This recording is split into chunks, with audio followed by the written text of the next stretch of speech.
Eh bien, merci d'être avec nous pour ces journées portes ouvertes et on continue notre série de conférences sur la beauté de la recherche fondamentale. Oui, vous allez voir, c'est très beau la recherche fondamentale et en plus, pour beaucoup de scientifiques, c'est une véritable passion et c'est une passion qu'ils ont envie de transmettre. Donc, c'est une recherche qui peut vite devenir contagieuse. En tout cas, on l'espère et c'est ce que vont nous démontrer et nous montrer nos invités. Je vous remercie d'applaudir. Je les appelle tout de suite. Emmanuel Abbé, vous venez vous installer. Bravo, on les encourage. Marina Wiazowska, merci de nous rejoindre. Catherine S, Paolo Ricci, Sandrine Gerbert. Très beau plateau, n'est-ce pas? On va tous aimer les mathématiques, la physique, la chimie. On va avoir aussi une petite séquence avec des expériences dans cette table ronde. J'aimerais d'abord faire un petit tour de table avant de vous présenter chacune et chacun. J'aimerais avoir votre définition de ce qu'on appelle la recherche fondamentale. Emmanuel ? Alors, fondamentale, ça regroupe principalement les mathématiques, la physique, mais aussi tout ce qui est théorique. Donc, il y a des nouvelles sciences comme l'informatique qui deviennent théoriques. Donc, c'est vraiment en opposition à ce qui est expérimental, ce qui est théorique et fondamental.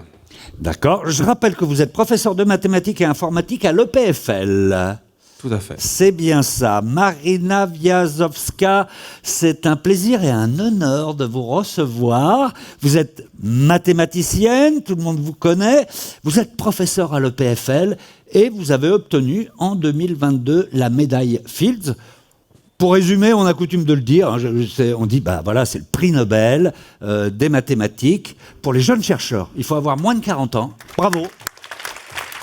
Vous enseignez à l'EPFL. Vous êtes deux en Suisse d'ailleurs. Vous avez un collègue, Hugo Duminil, qui enseigne lui à Genève et qui fait partie des 4 lauréats. C'est un prix qui est remis tous les 4 ans. Et tous les 4 ans, il y a 4 lauréats. C'est bien ça. Donc, félicitations, on est ravis de vous recevoir. Merci. Je rappelle que vous êtes d'origine ukrainienne. Si vous voulez, vous nous parlez en anglais, parce que vous savez quoi? J'ai à côté de moi un super traducteur. Il parle le langage des maths et il parle l'anglais et les maths en même temps, donc il saura traduire. Bon, votre définition de la recherche fondamentale? Yes, it's a research which is not aimed by, motivated by applications, but rather by this fundamental questions. It's a curiosity-driven research. And that when we want to understand the world around us and understand how it is functioning, maybe without trying to apply immediately to solve our problems, but just to understand what it is. Vous voulez traduire, Emmanuel? Donc en fait, c'est les sciences fondamentales qui s'intéressent à des questions fondamentales, aussi la curiosité intellectuelle, qui ne sont pas motivées forcément par des applications concrètes, mais par la beauté de la question et la profondeur de la théorie. Donc ça correspond bien au thème de ce matin, la beauté de la recherche fondamentale. Catherine S, merci également d'être avec nous. Vous êtes mathématicienne, professeure de mathématiques à l'EPFL. Quelle est votre définition de la recherche fondamentale? Pour moi, la recherche fondamentale, c'est la recherche des structures sous-jacentes à l'univers, les structures qui... Moi, j'ai une vision un peu platonicienne des maths, de l'existence de notions mathématiques qui existent et qu'on cherche à trouver. Et pour moi, c'est la recherche fondamentale d'un point de vue mathématique, en tout cas, et de manière générale, de la recherche motivée par... de recherche de beauté motivée par l'intérêt pur. La curiosité, c'est ça. Répondre à des questions qu'on se pose sans forcément être obligé de se dire ça doit avoir une application. Exactement. C'est ça. Ouais. D'accord.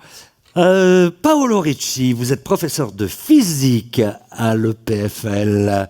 Votre définition à vous? Rester enfant. Ah ouais. Développez. Garder la curiosité qu'on a quand on est enfant, de vouloir jouer sans but. Jouer. Oui, jouer. Donc vous êtes des enfants qui jouaient. Oui.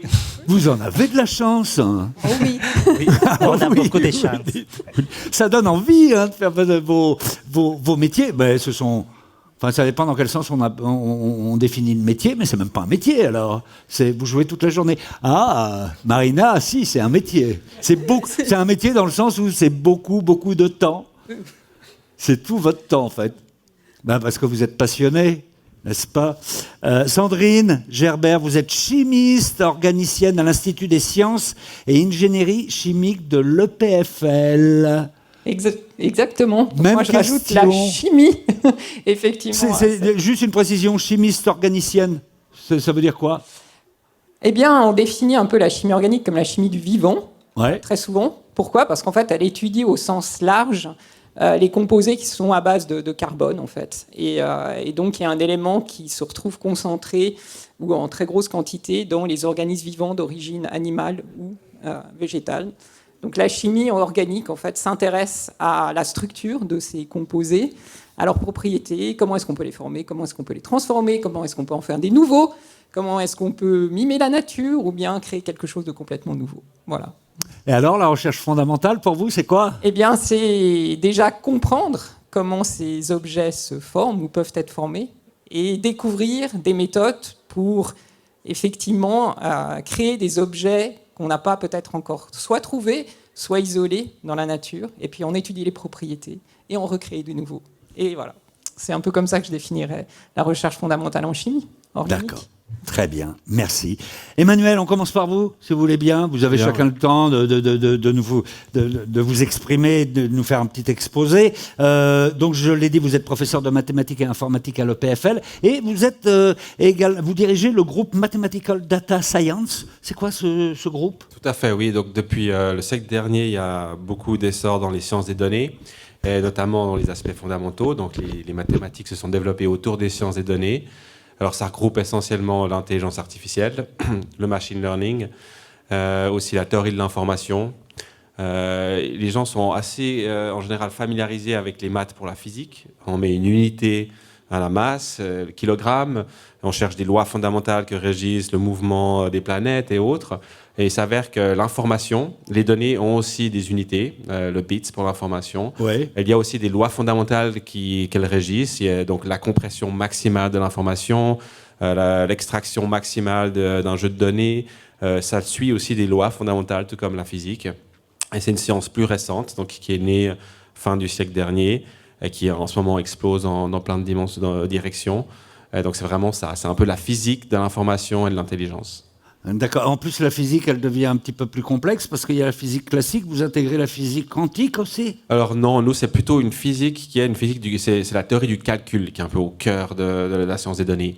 C'est vraiment quelle est la complexité d'un point de vue calcul dans la théorie notamment de Turing ou de Shannon. Quelle est l'information qui est disponible dans les données? Ouais. C'est plutôt des questions, c'est une autre type de physique. En fait, j'utilisais la physique comme un analogue, mais en fait, c'est la propre physique qui appartient à la science des données, qui a été développée à partir de nouvelles théories mathématiques. D'accord. Votre terrain de recherche actuel concerne les fondations mathématiques et théoriques de l'intelligence artificielle, c'est ça? On peut Tout à dire fait, comme oui. ça. Ça veut dire quoi concrètement? Alors ça veut dire, je vous donne un exemple, et après j'essaie d'exporter à l'intelligence artificielle. Au siècle dernier, la télécommunication se faisait par câble. Et en fait, on tirait des câbles sous l'océan Pacifique pour communiquer entre l'Europe et les États-Unis. Et on tirait des câbles toujours de plus en plus gros pour essayer d'avoir plus de débit. Oui. Et un jour, il y a un théoricien, un mathématicien qui est arrivé, qui s'appelait Claude Shannon. Il a compris qu'il y avait une loi fondamentale, que si on représente l'information en unités binaires, il y a une certaine capacité qui peut être atteindre maximale. Et après, il a développé une théorie complètement nouvelle à partir des éléments binaires pour communiquer, qui rend possible la télécommunication par téléphone mobile, Internet et tout ça.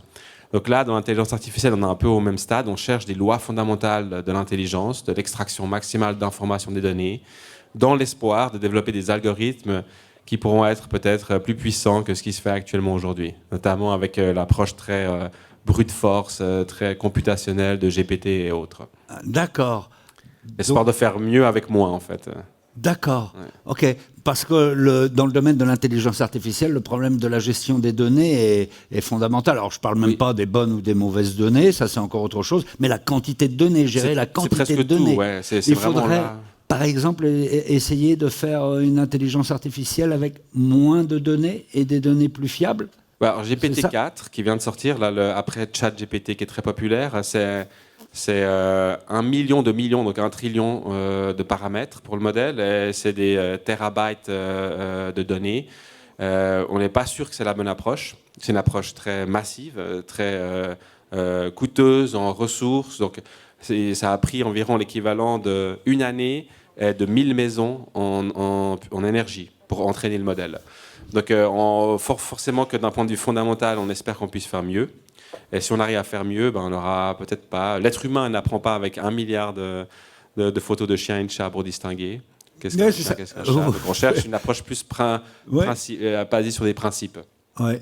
Mais justement, on disait la recherche fondamentale, c'est chercher pour répondre à des questions, à la curiosité, mais ça a des applications immédiatement concrètes, parce que si on arrive à faire une intelligence artificielle avec des données moins nombreuses et plus fiables, ça a des conséquences directes sur la consommation d'énergie, des centres de données et tout ça. C'est très concret, ça. Il y a différents types, même dans les sciences fondamentales, il y a différents types de disciplines. La mienne, c'est de la théorie motivée par des applications, l'intelligence artificielle. D'autres ne cherchent pas forcément à avoir une application, une motivation concrète. Et là, c'est plus la beauté du résultat. Ah, encore celle de Marina, je trouve assez intéressante pour ranger ma maison. On va y venir.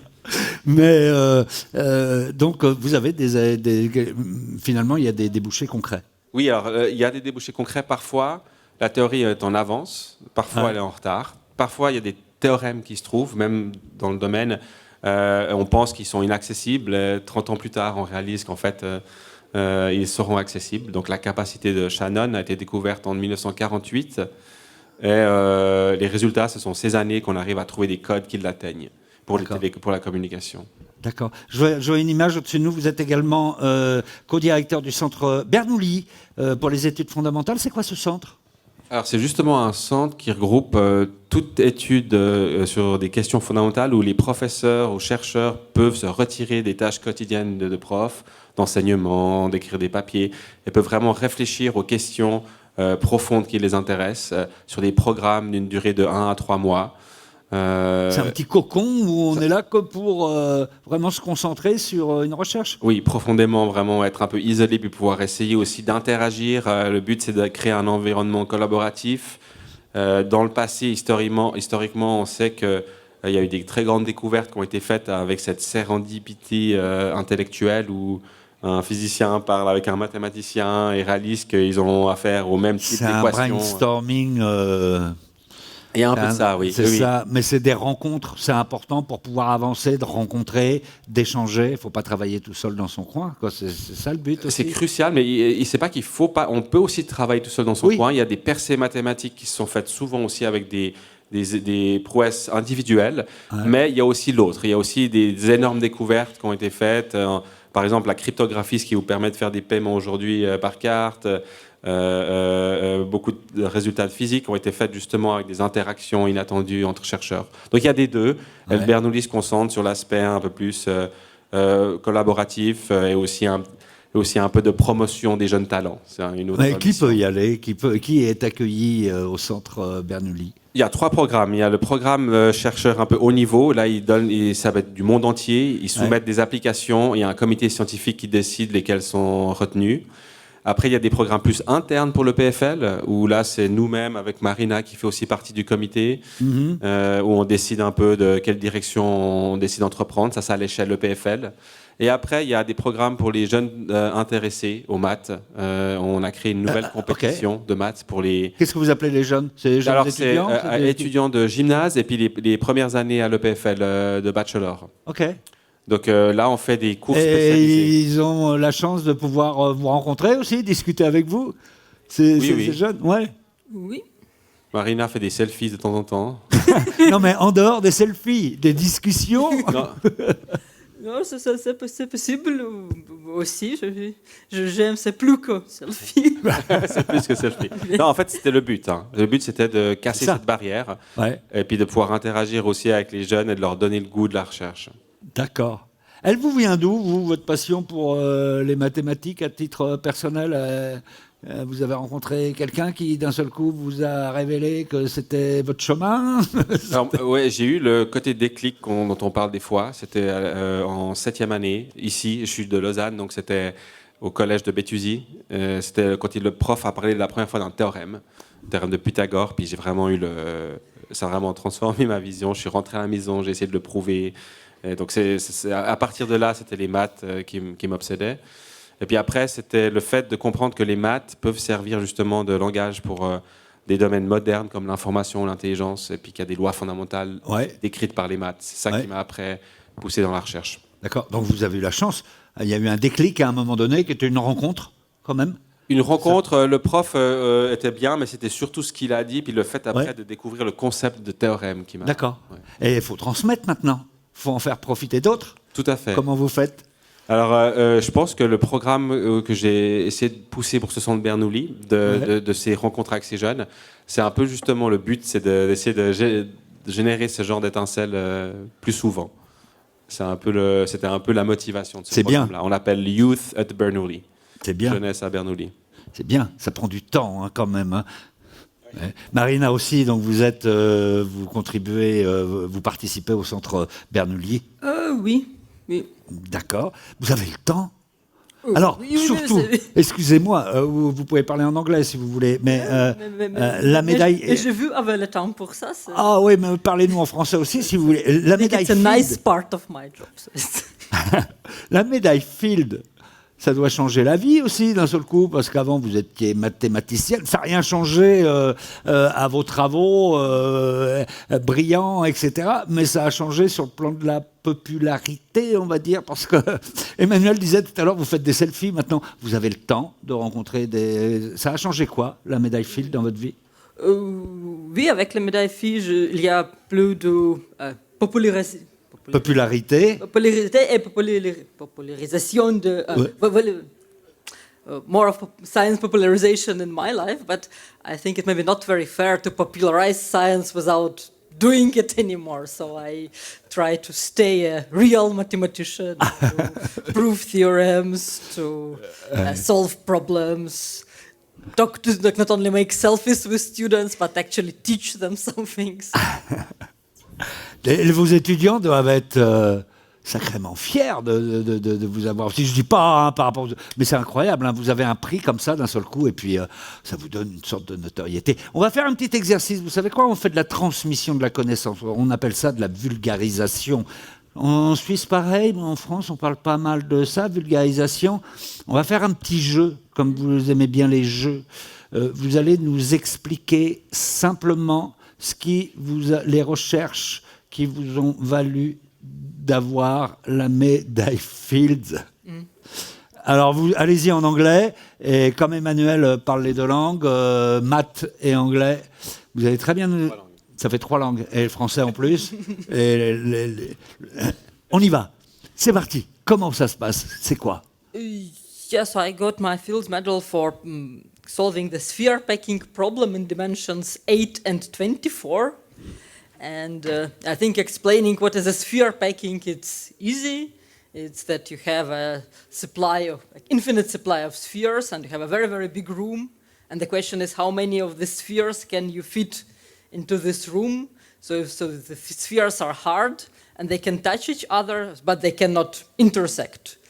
And so if your room is very, very big, then you can come to conclusion that what happens at the boundary of your room is not that important, but important is what happens in the bulk. And so it's interesting how many spheres per volume you have. So what is the density? Okay. Emmanuel. Donc le problème, c'est l'empaquement des sphères. Donc c'est vraiment un problème naturel. Vous avez des oranges, sphères, par oranges, exemple. Exactement. Et vous cherchez à trouver quelle est la meilleure configuration de mettre ces oranges dans une boîte. Donc avec des oranges en 3 dimensions, ça a été résolu. Who did Dimension 3? Thomas Hales. Thomas Hales, ça date du siècle dernier. Même peut-être before, it's 20th century, dimension 3. Yeah. Yes, yes. Mais dès qu'on commence à augmenter la dimension de ces sphères, donc à 2 dimensions, ça sera des cercles qu'on essaie de mettre sur une table. Oui, oui. À 3 dimensions, c'est les oranges. À 4 dimensions, c'est plus dur à représenter parce qu'on vit dans un monde à 3 dimensions. Mais en maths, on peut définir n'importe quelle dimension.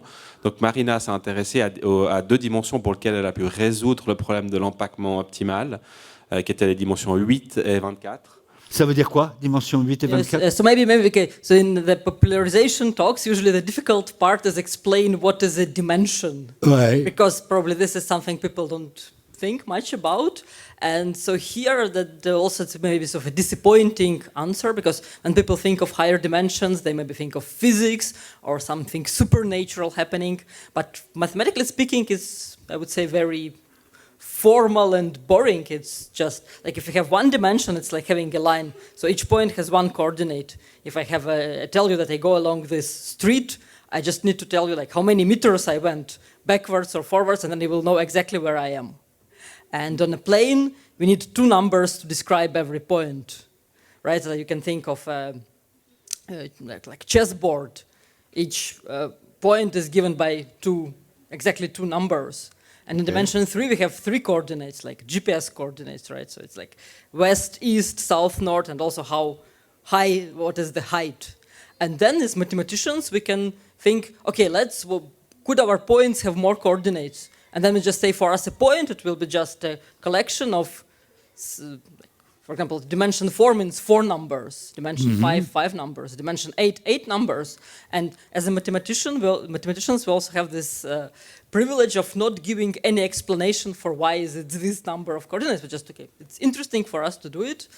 And multidimensional spaces, they're in fact used a lot in physics to make physical models. They're used in computer science to describe data. So it's actually a useful concept. It's not only that we are somehow as children playing with this, but intellectually speaking, it's a very natural thing to do. And as mathematicians, we don't have to worry about any extra structure. We just worry about this very simple definition. And it turns out that already with these very simple definitions, there are many, many questions we don't know how to answer. For example, in many-dimensional space, we still can have multidimensional balls, and they would be just like we have a center, and take all points that are at most at this fixed distance, at most fixed distance from this point, and this would be a ball. Definition is very similar to what we have a definition of a ball in 3-dimensional space or a disk on a plane. And then we play this game of packing them. So in multidimensional spaces, we also have a very nice, very natural concept of what is a volume.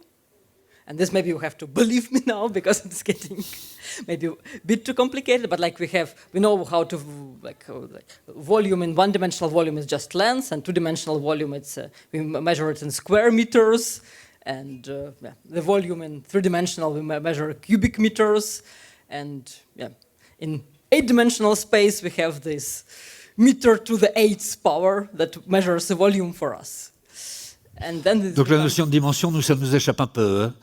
Alors je vais essayer de résumer. Ouais, résume. Elle a commencé par dire que la notion de dimension n'est pas si profonde qu'en physique. C'est vraiment quelque chose qu'en mathématiques, on généralise facilement. Donc à une dimension, en fait, c'est le nombre de paramètres de liberté. À une dimension, une araignée, par exemple, qui monte et qui descend sur son fil, elle évolue à une dimension. Elle n'a pas parlé d'araignée. Hein. I allow myself a few. Oui, c'est une analogie. Oui. À 2 dimensions, une fourmi qui marche sur une table, elle évolue à 2 dimensions. Elle a 2 paramètres de liberté, 2 axes. Un oiseau, il a 3 dimensions. Il peut évoluer en X, Y et Z. Et puis, il n'y a pas de raison de s'arrêter là. En mathématiques, on peut avoir 4 dimensions dans lesquelles on peut évoluer. C'est plus difficile à imaginer. C'est plus difficile à imaginer. Oui. Mais pourquoi pas un vecteur mathématique. On peut lui donner 2 dimensions, 3 dimensions pour les coordonnées usuelles, mais pourquoi pas écrire un vecteur avec 7 dimensions ou 8 dimensions, ça se fait tout à fait. Donc après, il faut comprendre qu'est-ce que c'est le concept d'une sphère à 8 dimensions. En fait, la définition d'une sphère, ce sont tous les points qui sont à une distance constante d'une origine. Donc c'est ça qu'on appelle une sphère, et quelle que soit la dimension, c'est toujours bien défini. Et donc le problème de packing de sphère peut être défini à n'importe quelle dimension. Et il s'avère qu'à dimension 8 ou 24, il peut être résolu. D'accord. Juste en 2 mots, est-ce que quand vous avez travaillé là-dessus, enfin vous travaillez, ça remonte à 2016, je crois, votre publication. Est-ce qu'il y a une idée d'une application possible ou éventuelle? Et maintenant que vous avez publié ça aussi, est-ce que ça peut avoir des applications dans certains domaines? Oui, c'est un peu difficile. So, the application de Ampelmodesphère, ça existe. And so maybe it's something already Emmanuel mentioned today when he spoke about Claude Shannon. So actually, Claude Shannon, he was this genius who realized that packings of spheres in big dimensions, it is useful for transmission of information. And this is when he invented the coding theory. And it is something what we already use a lot every day and used maybe many years before even my parents were born. So and then my work, it's a proof. So what is a practical usage of a proof? It's maybe not so clear, but to make this proof, I did have to introduce some new mathematical concepts, and I hope those can be useful one day. Aye. Yeah, but that's more in the direction of Fourier analysis and analysis of functions. So yeah, maybe somebody sometime will find an application to that as well. But J'ai plein de questions à vous poser, mais on va avancer parce que je voudrais tout à l'heure qu'on laisse aussi les questions au public qui est là, qui a certaines des questions à vous poser. Donc je reviendrai vers vous. Catherine Hess, vous êtes mathématicienne, professeure de mathématiques à l'EPFL, vice-présidente associée pour les affaires estudiantines, c'est ça ? Oui, c'est ça. Alors, dites-nous, d'ailleurs, je crois que vous nous avez préparé Oui, j'ai des slides. quelques slides. Je peux vous accompagner si vous voulez, mais est-ce que vous pouvez nous expliquer déjà votre travail de recherche fondamentale en mathématiques et comment vous procédez, vous ? Alors, je vais expliquer tout ce qui est sur le slide là. Ouais, c'est ça? exactement. Expliquez-nous tout ça, là. Donc, Il n'y a voilà. que vous qui savez le lire, ça. Hein. Donc voilà, à l'origine, je suis mathématicienne pure, c'est-à-dire que je ne travaille pas tellement pas du tout avec des applications. Je fais vraiment de la recherche pure, à démontrer des théorèmes, etc. Dans un domaine qui s'appelle la topologie, qui est la mathématique de la notion de forme. Donc, on se pose des questions des formes géométriques, on se pose des questions concernant quelles sont les propriétés de ces formes qui sont préservées quand on fait une déformation continue, sans couper ni coller, quelque chose comme ça. C'est aussi les mathématiques qui servent à décrire des notions de connectivité. Si j'ai un objet géométrique, en combien de morceaux est-ce que je peux décomposer ? Et puis si c'est juste un morceau, combien de façons est-ce que j'ai pour passer du point A au point B? Quelles sont les relations entre... Donc ça, on a un langage mathématique qui permet de parler de ça. Et aussi, c'est un type de mathématique qui permet de dire, si je connais quelques contraintes locales, quelle est une structure globale qui peut émerger de ces contraintes locales? Donc ça, c'est le genre de mathématiques qu'on traduit ensuite en formule, un peu comme ce qu'on voit sur ce tableau noir-là. D'accord. Voilà.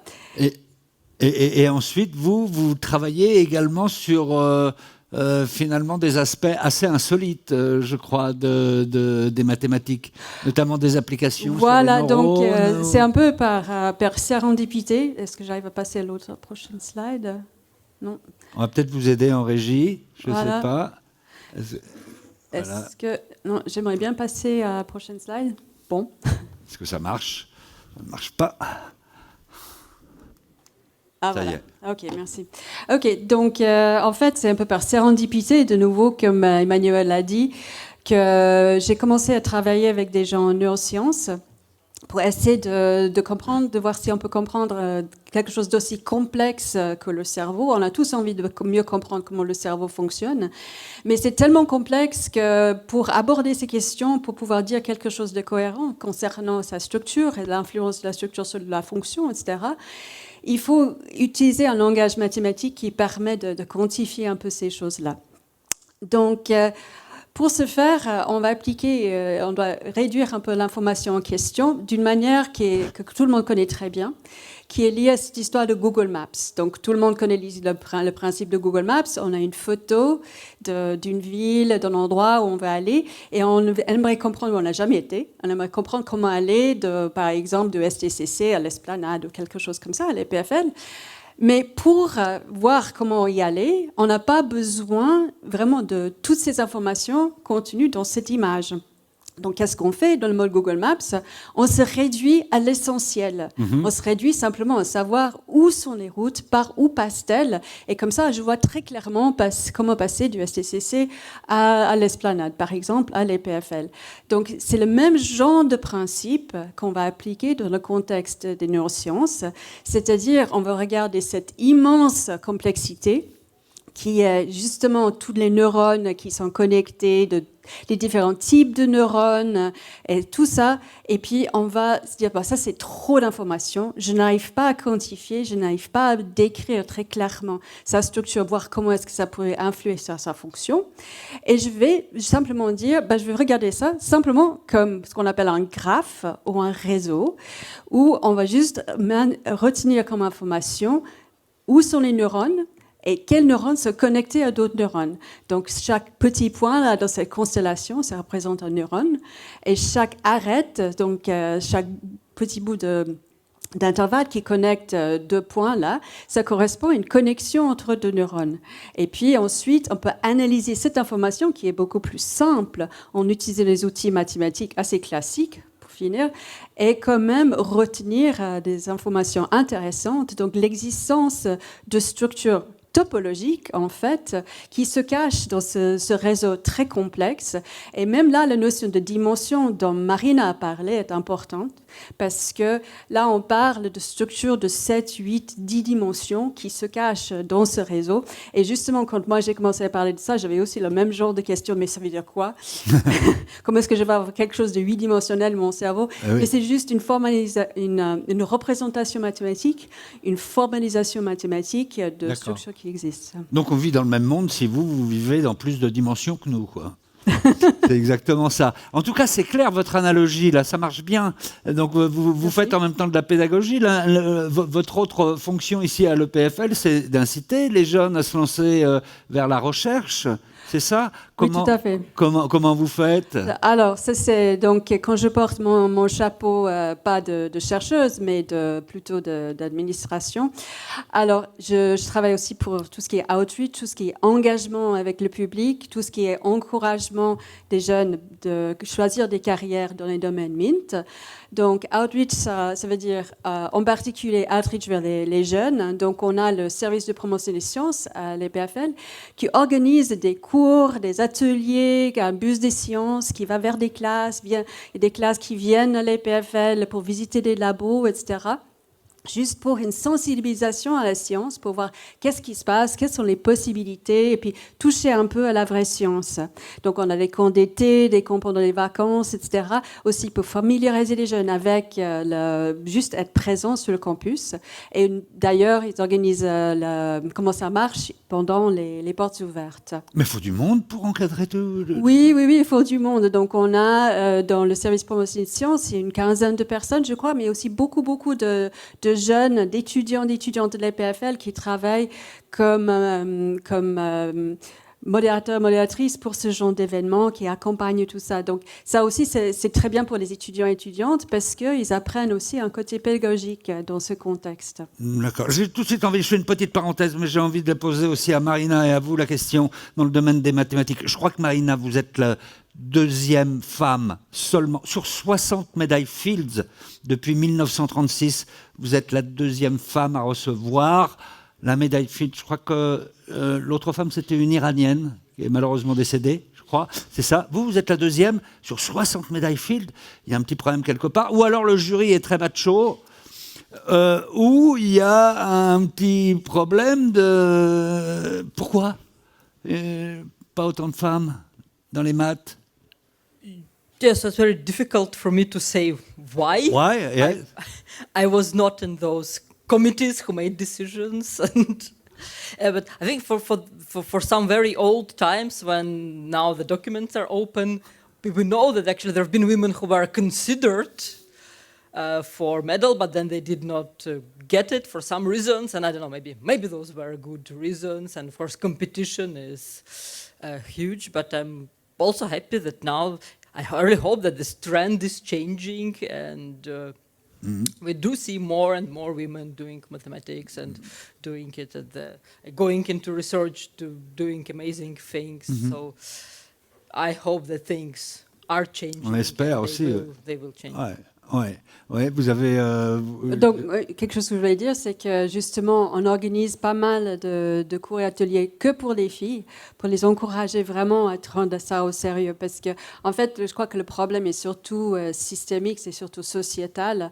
Le fait que, voilà, les filles sont pas forcément encouragées. C'est la culture locale fait que, voilà, Mais c'est un problème international, manifestement. International, oui, effectivement. Effectivement.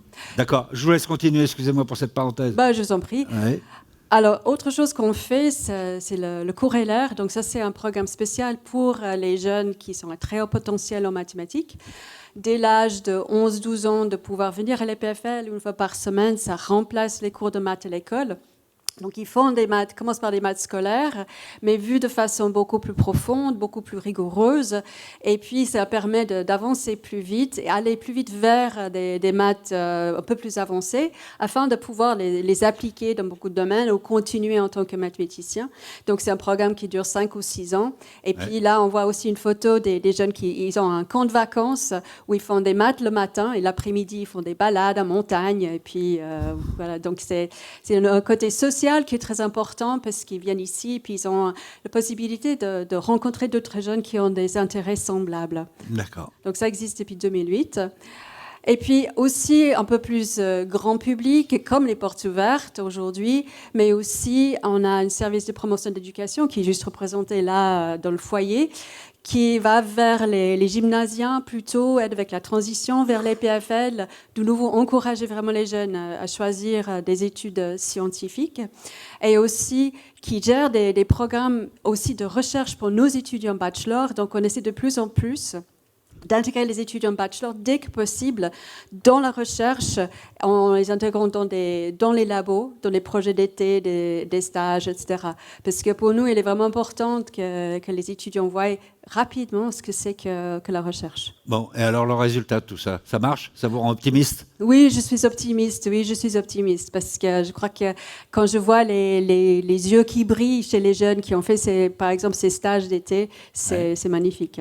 D'accord, très bien. Merci beaucoup.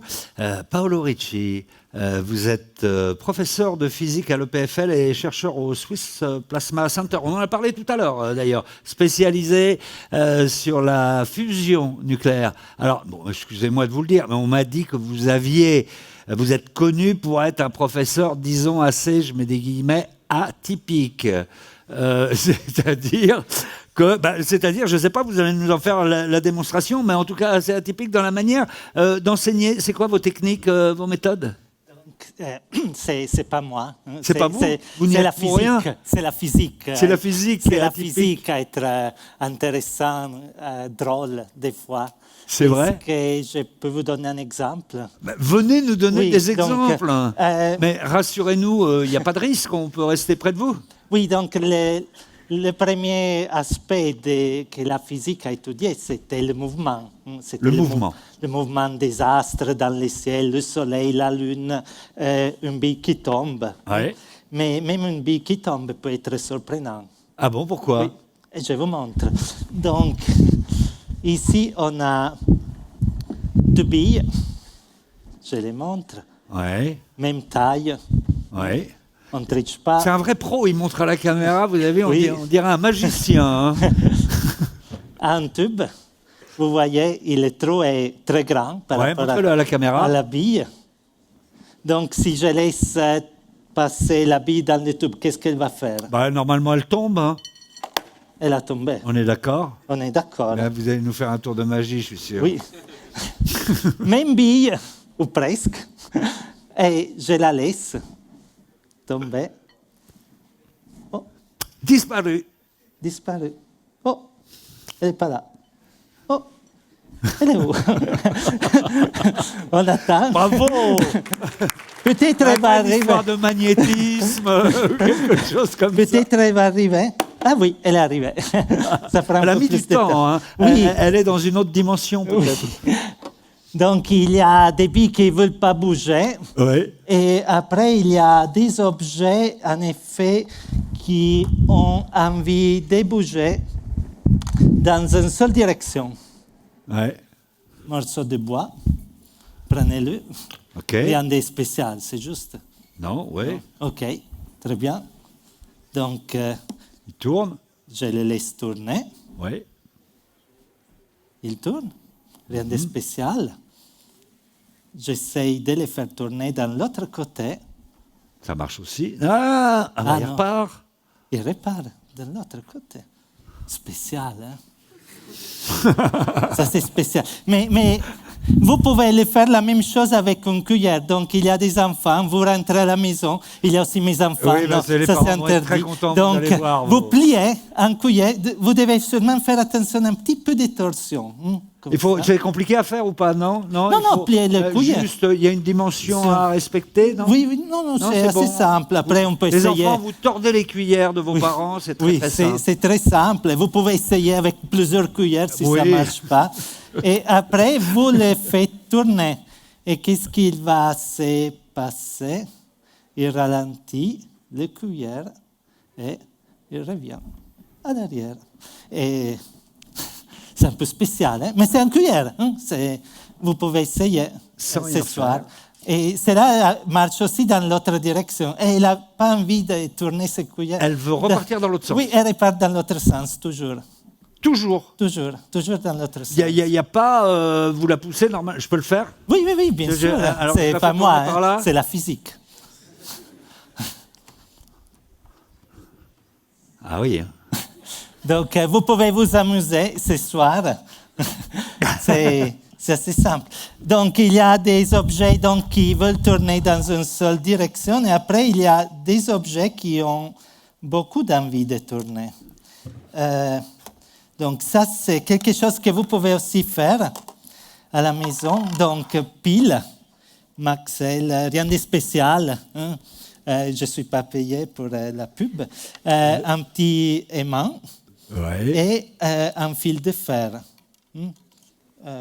rigide, vous pouvez le faire. Donc, vous mettez la pile Sur l'aimant. comme ça, sur l'aimant. C'est le pôle négatif. Il y a un sens? Oui, bah oui. exactement. Après, vous appuyez Waouh, super. et voilà, il commence à tourner. Mais si ça c'est trop compliqué, vous pouvez le faire aussi encore d'une façon encore plus simple.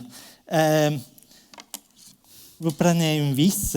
Ici, je vais mettre un petit scotch sur la vis pour que ça soit un peu plus visible.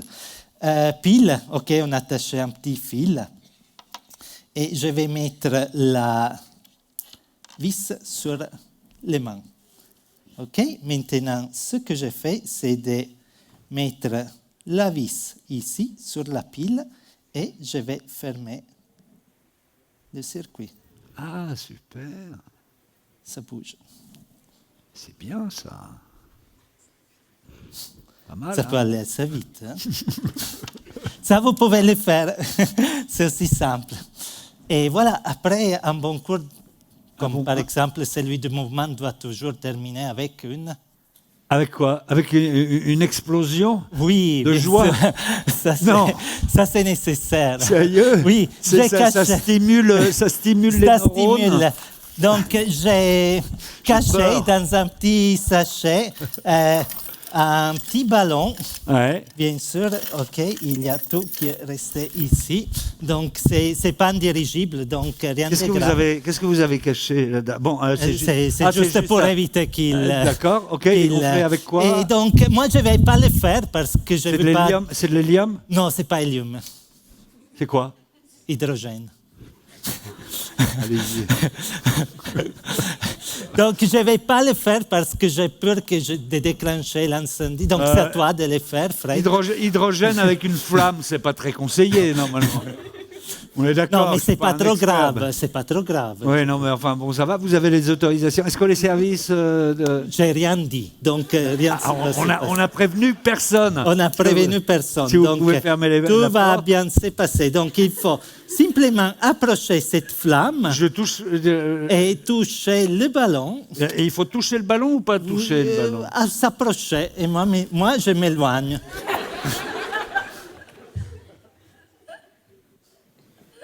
Oh là là, je crains le pire. Je peux le toucher ou pas? Oui. Ça marche à tous les coups.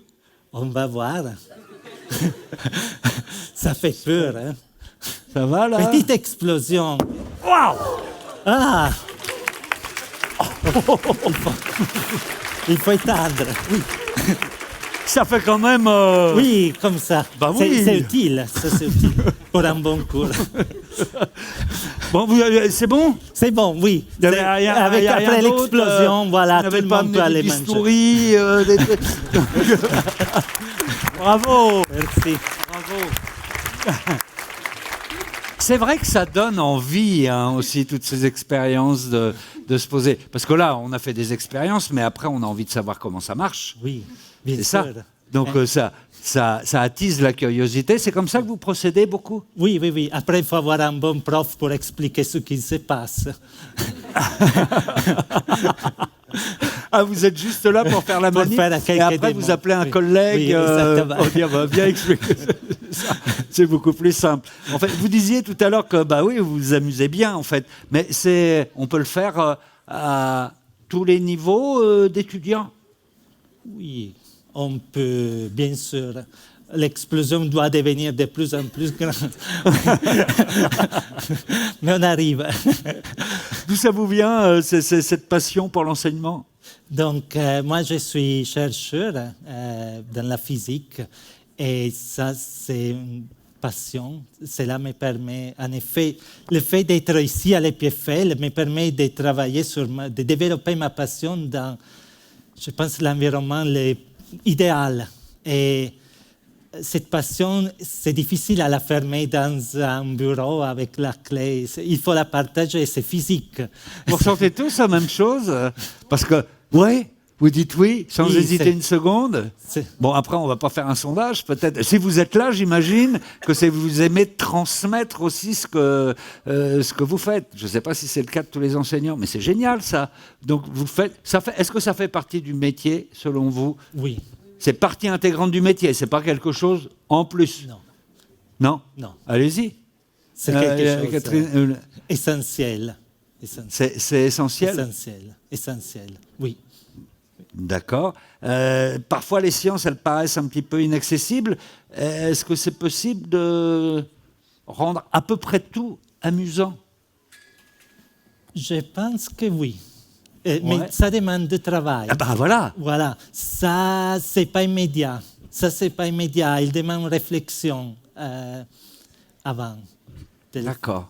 Très bien. Donc, ça demande du travail de transmettre les connaissances, hein, en particulier. C'est pas mal. Alors, peut-être que vous, il y a des domaines, là, on fait de la physique, on gère des choses. Peut-être que les mathématiques, je ne sais pas pourquoi, je me dis peut-être que c'est plus compliqué de trouver des petites astuces en maths, non? Je pense que ça dépend des domaines. Hein. Donc, il y en a certains où c'est plus facile que d'autres. Si je essaie vraiment de transmettre dans un contexte comme celui-là, le côté pur des recherches que je fais, ce serait nettement plus dur que ces histoires de neurosciences, hein, ça c'est sûr. Mais je pense qu'on peut donner quelques idées. C'est clair que c'est beaucoup de travail, mais ensuite, c'est un partage qui est tellement beau que voilà, ça vaut le jeu vaut la chandelle. Ouais, c'est un plaisir en plus de transmettre et de voir que les autres ont compris. Ça, c'est pas mal. Hein. Merci beaucoup pour Merci ces à expériences. Vous revenez quand vous voulez avec de nouvelles expériences. Ça nous amuse bien dans l'après-midi. Si vous passez par là, on vous fait une petite place. Sandrine Gerbert, merci aussi d'être avec nous. Donc, je rappelle que vous êtes chimiste organicienne à l'Institut des sciences et ingénierie chimique de l'EPFL. C'est bien ça. On a déjà défini ce qu'était la chimie organique. Vous, ça vous vient d'où ce goût pour la recherche fondamentale? Alors, je dirais le goût pour les sciences, relativement tôt, je pense, pendant les études secondaires. Donc, moi, j'ai fait mes études en France. Hein. Mais je pense que quand même, le fait d'avoir eu des enseignants des sciences, en fait, passionnés et passionnants, c'est vrai que je pense que ça a guidé une partie de mon choix. Ouais. Et ensuite, l'aspect plus recherche fondamentale, et en particulier en chimie organique, m'est venu, je pense, un peu plus tard, pendant mes études d'ingénieur, en fait, chimiste.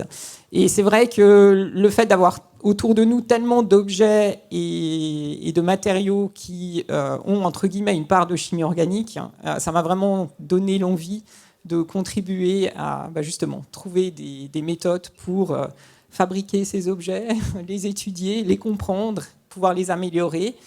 Et donc c'est vrai que dans mon groupe, on fait de la recherche assez fondamentale, puisqu'on crée des nouvelles molécules chimiques. Alors on s'intéresse pas mal à des grosses molécules, plutôt des macromolécules. C'est de la recherche fondamentale de créer des molécules chimiques, parce qu'on se dirait qu'une molécule chimique, ça va avoir une application. Oui, alors parfois c'est juste le fait d'être capable de faire des nouveaux assemblages qui en soi est déjà effectivement un challenge, et puis une récompense quand on y arrive.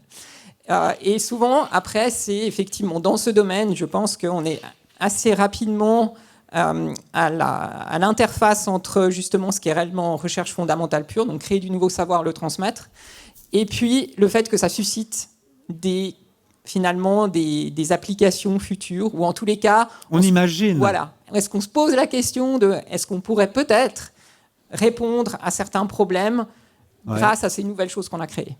Oui. D'accord. Mais vous êtes libéré, malgré tout, dans votre travail de chercheur, de faire de la recherche fondamentale, vous êtes libéré, j'allais dire, de cette pression d'être obligé de trouver l'application. Un peu. Oui. Oui. Ouais. Quand on est réellement en recherche fondamentale, oui. Oui. Après, c'est vrai que quand on commence à effectivement s'orienter en disant est-ce que cette découverte, ou bien est-ce que ces nouveaux objets moléculaires peuvent répondre à des besoins, alors effectivement, on se met quelques contraintes en plus, on va dire, ou des contraintes différentes, je dirais. Et c'est vrai que j'ai un petit exemple effectivement de ce qu'on a. Oui, vous avez choisi de nous présenter pour rendre les choses un peu plus concrètes. Voilà. On va parler du cas du diabète de type 1. Exactement. Donc en fait, c'était un projet dans mon laboratoire depuis pas mal d'années où effectivement on est dans un domaine où on s'inspire un peu de molécules naturelles. Et on essaye soit de les mimer, soit de les transformer et de les modifier chimiquement pour leur donner une nouvelle propriété. Et donc c'est vrai que le diabète de type 1, je pense que tous vous savez que beaucoup de patients dans le monde vivent avec le diabète, environ on pense 500 millions à peu près, et un petit pourcentage de ces patients vivent avec ce qu'on appelle le diabète de type 1. Donc en fait, lorsque vous avez une personne en bonne santé, comme on le voit ici, donc on représente le pancréas, et dans ce pancréas, on a des cellules que l'on appelle des îlots de Langerhans et qui produisent une enzyme qui est l'insuline, en fait. Et l'insuline, en fait, elle sert chez un patient en bonne santé de clé pour faire entrer le sucre qui est dans le sang, le faire entrer dans la cellule. Et en fait, donc une fois qu'on a créé cette porte d'entrée, eh bien, la cellule peut utiliser ce sucre comme source d'énergie ou bien pour le stocker pour une utilisation future. Après, chez un patient qui est atteint de diabète de type 1, c'est une maladie auto-immune qui détruit en fait ces cellules qui produisent l'insuline, et ce qui fait qu'il n'y a plus cette porte d'entrée. Et finalement, on se retrouve avec le sucre qui s'accumule dans le sang, et on parle donc à ce moment-là d'hyperglycémie. Alors, vous savez peut-être, parce que vous avez peut-être des personnes dans votre entourage ou vous-même qui vivez avec le diabète de type 1. Donc en fait, le traitement le plus courant, c'est de donner à ces patients de l'insuline, donc de l'injecter ou alors d'avoir une pompe qui est installée. Et ça s'accompagne d'un contrôle très très strict de ce que vous ingérez en tant que glucides et en tant que sucre. Malgré ce traitement, un certain nombre de patients régulent très très mal leur taux de glucose sanguin et se trouvent finalement à risque de complications très graves. Donc ça peut être des maladies cardiovasculaires, des maladies rénales, effectivement aussi des problèmes oculaires, des crises d'épilepsie. Et donc on a un grand nombre de décès chaque année qui sont dus à ces complications du diabète. Alors pour ces patients-là, il y a quelques autres options. Une qui est de transplanter complètement le pancréas, mais effectivement c'est une chirurgie très lourde et qui provoque aussi des complications. Ou alors de transplanter simplement ces petits paquets de cellules qui sont capables de fabriquer l'insuline. Et là, bien évidemment, c'est une chirurgie qui est beaucoup plus légère, moins invasive. Par contre, dans ces deux applications, comme vous le savez, on doit avoir accès à des organes donc, humains qui viennent de patients sains décédés, et donc on a peu de disponibilité justement pour donner ce traitement à beaucoup de personnes. Donc en fait, il y a pas mal de recherches qui s'intéressent aujourd'hui à finalement être capable de faire un petit peu mieux avec ces cellules qui produisent de l'insuline et de les protéger. Et donc, pour les protéger, c'est là où on va faire appel en fait à des molécules organiques. Donc on les protège, on forme une matrice avec ce que vous verrez juste après, ce qu'on appelle un polymère, donc une grosse molécule. Et en fait, cette matrice, elle va avoir plein de propriétés, c'est-à-dire qu'elle va permettre de laisser passer tout ce dont a besoin la cellule pour survivre, et aussi laisser passer vers l'extérieur ce qu'elle sécrète, donc en particulier ici l'insuline et aussi des déchets métaboliques. Par contre, cette cellule, cette membrane, elle empêche que les cellules voient le système immunitaire de la personne qui les recevrait. Et donc, ça permettrait d'une part de réduire le besoin d'avoir des immunosuppresseurs une fois qu'on fait une transplantation de ces cellules, et surtout la possibilité d'avoir d'autres types de cellules que des cellules humaines qu'on transplante, et donc d'avoir beaucoup plus de possibilités pour traiter ces patients. Donc là où la chimie intervient, et la chimie organique en particulier, c'est qu'en fait, dans la nature, on connaît un certain nombre d'algues dont on peut extraire un matériau qu'on appelle l'alginate. Donc là, vous avez la structure chimique que je vous ai représentée ici. Alors pour faire simple, on va la représenter comme ça. Et donc cet alginate, en fait, il a des très bonnes propriétés pour faire ce genre de matrices qui contiennent plein d'eau et qui font un réseau en fait réellement tridimensionnel. Pourquoi ? Parce qu'en fait, dès que ces chaînes, elles voient des ions, en particulier des ions Ca2+, eh bien, on va pouvoir en former des petites billes qu'on appelle des microsphères. Et en fait, dans ces petites billes, on peut venir justement mettre ces cellules productrices d'insuline. Alors, l'alginate naturel, il a plein Ça fait un sphere parking, oui. si jamais là. Exactement, ouais. Exactement. Ben, ça reste 3 dimensions. Et donc, effectivement, il a plein de bonnes propriétés. Donc, les cellules se portent très bien dans cet hydrogel. En plus, on peut former l'hydrogel en présence des cellules. On a cette perméabilité sélective. Par contre, le gros désavantage qu'on a à l'heure actuelle avec ces capsules, c'est qu'en fait, une fois qu'on les injecte in vivo, elles ne sont pas stables et elles ont tendance à se réouvrir. Donc, qu'est-ce qu'on peut faire chimiquement pour améliorer ça ? Se dire comment est-ce qu'on peut transformer cet alginate pour lui permettre d'être plus stable, effectivement, et d'avoir de meilleures propriétés pour faire ce genre d'encapsulation. Et c'est là où, effectivement, on développe des transformations chimiques et on rajoute sur ce polymère un certain nombre de fonctions que je représente comme ça pour les simplifier, et effectivement trouver que grâce à ces modifications, eh bien, les capsules, elles deviennent plus stables parce qu'il y a plein d'autres fonctions qui rentrent dans la formation de ces capsules.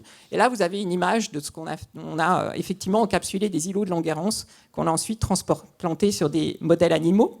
Et on peut faire encore plus, c'est-à-dire qu'on peut rajouter encore sur la matrice, par exemple, des produits anti-inflammatoires qui vont aider à la transplantation. Donc typiquement, on peut les rajouter sur cette matrice et faire en sorte qu'une fois qu'ils sont dans le corps humain, ils soient libérés. Et ça, c'est grâce à des liaisons chimiques qu'on est capable de faire ça.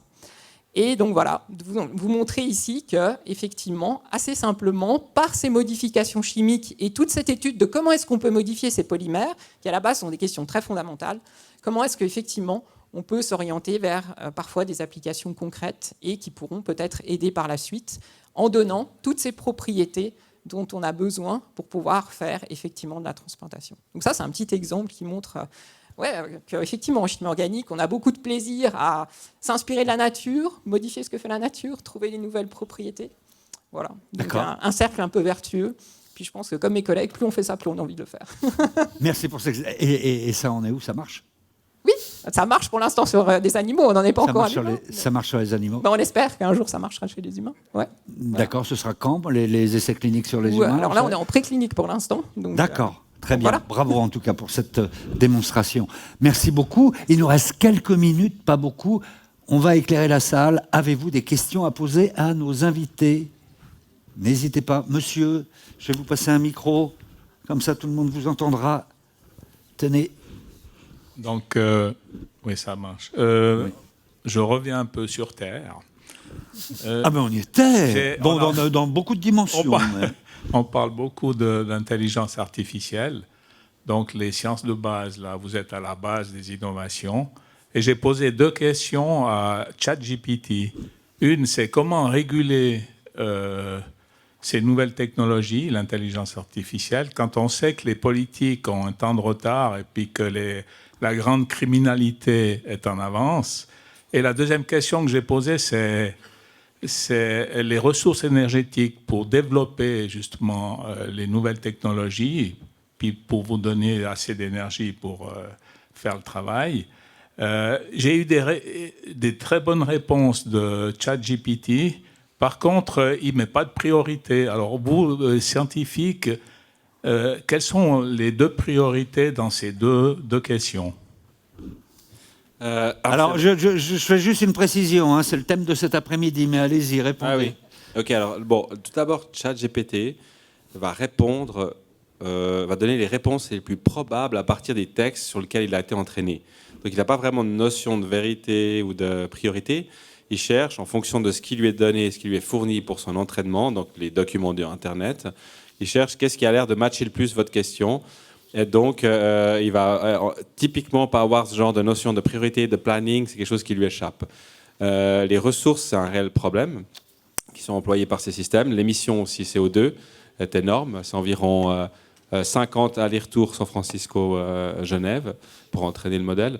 Je pense que, pour en revenir à la thématique de la panel et pour faire court, je pense que justement, si on arrivait à mieux comprendre ces modèles et peut-être les développer de manière plus efficace, on pourrait adresser le problème des ressources, avoir une approche qui est moins greedy, moins gourmande en puissance et en données. Et puis aussi peut-être donc adresser l'aspect climatique-énergie. Et ce qui est réglementation, là c'est vraiment une expertise autre que les sciences fondamentales qui appartient à des experts. Et bien sûr qu'on y travaille. Et justement en Suisse, il y a pas mal de développements qui se font à ce niveau-là. Merci. Question? Ok. On prend deux dernières questions parce que le temps passe et nous avons une conférence justement sur l'intelligence artificielle à 14h. Allez-y. Alors j'avais juste une question personnellement sur le sphere packing. C'était pourquoi la dimension 8 et 24 précisément? Yeah, so this is maybe a mysterious thing. It's that the sphere packing problem, it has a feature that solving it in each new dimension, it's like a new game, like a new story. And dimensions 8 and 24, they are just particularly nice dimensions. And this packings that exist there, they're somehow much better than optimal packings we suspect that are optimal in nearby dimensions. So these two dimensions, they are very exceptional, and these configurations, which now we know are the best, they have a lot of extra properties that we don't naturally expect. For example, the packings are extremely symmetric, and even numerically, if we compare them to nearby dimensions, then they are somehow better than they should be. And that's why proving that nothing better cannot be done becomes a little bit easier. But then why they exist in these two dimensions, I think we don't have a completely satisfactory answer to that question. So it is still a little bit mysterious that, somehow this game of numbers, it allows these extra great structures to exist, and they are apparently forbidden in other dimensions. Ah, vas-y, si tu veux. Je vais faire bref, hein, je crois que c'est qu'on est pressé. En bref, bon, déjà en mathématiques, c'est assez commun que certaines structures existent dans des dimensions spécifiques. C'est pas que spécifique au sphere packing, mais il y a plein de propriétés combinatoires qui ont lieu qu'en dimension 27, ou par exemple. Et là, dans le cas du sphere packing, il y a des propriétés spécifiques qui ont lieu dans ces dimensions-là. Mais si je résume, c'est pas facile de conclure pourquoi c'est 8 et 24, en tout cas dans les secondes qui nous restent. Merci. Une toute dernière question. Merci déjà. Et j'ai une petite question. Moi, je m'intéresse beaucoup à la recherche fondamentale. Genre, je voudrais bien continuer sur ça. Mais quand j'ai demandé, on m'a dit qu'il y a pas mal de pratiques. Par exemple, on veut tous plus de citations et tout. Donc on m'a dit, laisse tomber, tu vas jamais y arriver. Donc comment on fait concrètement pour limiter ces pratiques-là, le padding de citations et tout? Parce que je pense que dans ce type de recherche, c'est très important. Merci. Bah, ça, c'est une très grande question. Hein. Le système de publication est cassé. Je crois qu'on peut le dire très fort. Et puis, je pense qu'il faut qu'on tente vers un autre système pour mesurer un peu la qualité de la recherche. Mais, pour autant, il ne faut pas être découragé. Si vous êtes passionné par la recherche, il faut commencer, il faut le faire. Et puis, avoir de l'espoir, believe in yourself, croyez vraiment que vous pouvez y arriver. Si vous êtes passionné, allez-y. Ce sera le mot de la fin, très encourageant. Merci beaucoup. Merci à nos invités. On les applaudit.